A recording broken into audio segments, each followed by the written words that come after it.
안녕하세요. 슈퍼노말입니다. 내가 원할 때 좋아하는 것을 사랑하는 사람과 함께 하고 싶은 만큼 오랫동안 할 수 있는 미래를 꿈꾸는 과정을 보여드리기 위해 노력하면서 이번 주 투자 상황을 정리해 보겠습니다. 제가 미국 주식을 시작한 게 2021년 11월이고 얼마 후 우크라이나에서 전쟁이 나고 금리는 올라가고 무슨 은행이 파산도 하고 하면서 폭락장을 제대로 얻어맞으면서 작년 말 상승하기 전까지는 이렇게 투자를 하는 게 맞나? 라는 의문도 생기는 시간이 있었는데 상승장이 시작된 후에 이번 7월은 투자를 제대로 시작한 후 최고의 시기였던 것 같습니다. 물론 목요일에 나스닥이 2% 가까이 떨어지면서 하루에 2천만 원이 사라지는 변동성을 겪기도 했지만요. 이전에도 몇 번 최고의 한 주였다라는 이야기를 했었던 것 같은데 계속 최고를 넘어서는 상황이 벌어지고 있고 주식에 관심이 없던 사람이 관심을 갖고 주식을 샀다는 사례도 주변에서 하나 둘 생기기 시작해서 이제 고점이 온 것인가 라는 생각이 들기도 하는 시기입니다.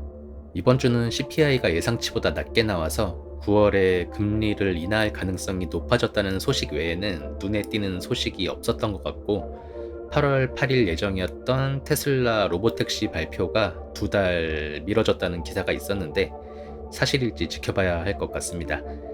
매주 상황을 정리해서 블로그도 올리고 유튜브도 올리고 있는데 결국 이런 거는 의미가 없는 것 같고 그냥 열심히 일해서 꾸준히 주식의 수량을 늘려가는 것이 가장 심플한 방법 같습니다. 3대 지수를 살펴보면은 그동안 뜨뜻미지근했던 다우 지수가 최고점을 향해 가고 있고 나스닥과 S&P 500이 최고점을 갈아치우다가 목요일에 이렇게 한번 미끄러지면서 조정이 오나 싶었지만 금요일을 상승으로 마감했습니다. 한 주간의 마켓맵은 제 주관적으로 봤을 때 이래서 삐끗했고 다우가 괜찮았구나 라는 생각이 들게 하는 모습이고 인텔이 왜 이렇게 올랐는가 하고 찾아봤는데 반도체 못난이 인텔마저 급등하면서 우픈 기사 제목이 있던데 특별한 이유보다 엔비디아 덕분에 인텔과 AMD도 수혜를 입을 수 있다는 이야기가 있는데 인텔은 제가 길게 보기로 마음의 준비를 했기 때문에 오르면 좋고 아님 말고라는 생각을 하고 있고요. 속슬에 투자를 하고 있는 저로서는 이유와 상관없이 이렇게 반도체가 잘 나가면은 땡큐다 라는 결론으로 별 내용이 없는 이번 주 시황을 정리하겠습니다. 이번 주는 스크랩한 기사가 몇 개 없는데 일단은 파월 의장이 고금리 오래가면 경제가 위태하다 이런 얘기를 했다고 합니다. 경제는 한 번도 위태롭지 않았던 적이 없는 것 같은데 금리 인하 시기에 대해서는 어떤 신호도 보내지 않겠다고 이야기를 했고 언제나 그렇듯 물가 상승률 2% 달성을 강조하고 있습니다. 다음은 중화개미 전기차 비아디에 꽂혔다. 저는 중국 주식을 사지 않지만 중국 주식을 사게 된다면 비아디가 전망이 좋아 보인다는 생각을 했었는데 역시나 내가 맛있어 보이면 남들도 맛있어 보이는 법인지 몰라도 우리나라 분들이 많이 투자를 하고 있다는 소식입니다. 부디 좋은 결과가 있었으면 좋겠습니다. 다음으로 엔비디아 잘 먹고 갑니다. 돌변한 개미들 이 주식 사들였다 하면서 나온 기사인데요. 서학 개미들이 차익 실현을 했다는 기사고 매도 톱5가 테슬라, 엔비디아, 속슬 그리고 테슬라, 엔비디아 레버리지라는 사실이 놀랍고요. 제가 얼마 전에 온라인는 속슬을 보고 사팔사팔을 했다면 이런 수익을 얻지 못했을 것이다 라는 이야기를 했는데 각자 맞는 투자 방법을 찾아서 좋은 결과를 내셨으면 좋겠습니다. 마지막으로 인간처럼 보이게 일부러 틀려라 하면서 기사가 나왔는데 AI로 만든 컨텐츠를 사람이 만든 것처럼 AI 사용 흔적을 없애주는 기술이 있다는데 빅테크 기업들이 이거를 구분을 못한대요. 그렇지만 저는 시간이 흐르면은 사람이 만들던 AI가 만들던 구분 짓는 게 무슨 의미가 있을까 생각하는데 그래도 평가를 해야 하는 쪽에서는 문제가 있을 수 있기 때문에 이쪽 산업이 어떻게 될지 지켜보면 좋을 것 같습니다. 스크랩한 기사는 이 정도로 마무리하고 계좌를 정리해 볼게요. 코인부터 보면은 비트코인과 이더리움이 지난주보다 살짝 반등했습니다. 지난주에 제가 코인 계좌 수익률이 50% 이하로 가면은 소액 투자를 고려해 보겠다고 했는데 역시나 제 생각대로 안 되네요. 그리고 저의 미국 계좌는 수익률이 지난주 40%에서 56%가 됐습니다. 어마어마한 상승을 한 것 같은데 뜻하지 않게 수익 매매로 수익을 보면서 양도소득세 조절을 위해서 인텔과 아이온큐를 팔았다가 다시 샀고요. 그래도 인텔이 계속 상승을 하고 있고 아이온큐 역시 반등하고 있습니다. 리얼티 인컴이 지금 금리 인하 때문인지 주가가 반등을 하면서 마이너스 수익률이 한 자릿대로 들어왔고요. 다우지수 상승 영향 때문인지 몰라도 SCHD도 3% 정도 상승을 했어요. 한 가지 우려가 되는 거는 아버 리얼티 트러스트가 양전을 했다가 금요일장에서 17% 하락을 했는데 부실 대출 장부 관련 이슈로 공매도 공격을 받고 있다고 하는데 연방 검찰과 뉴욕 연방 수사국이 조사를 하고 있다고 합니다. 정확한 내막은 알 수가 없지만 문제가 없다면 배당금을 10% 넘게 주면서 매년 올려주는 기업을 찾기 힘들기 때문에 배당금을 계속 올려주고 있거든요. 그래서 지금 떨어진 주가가 아주 좋은 기회가 될 수도 있다라고 생각을 하고 문제가 없다면요.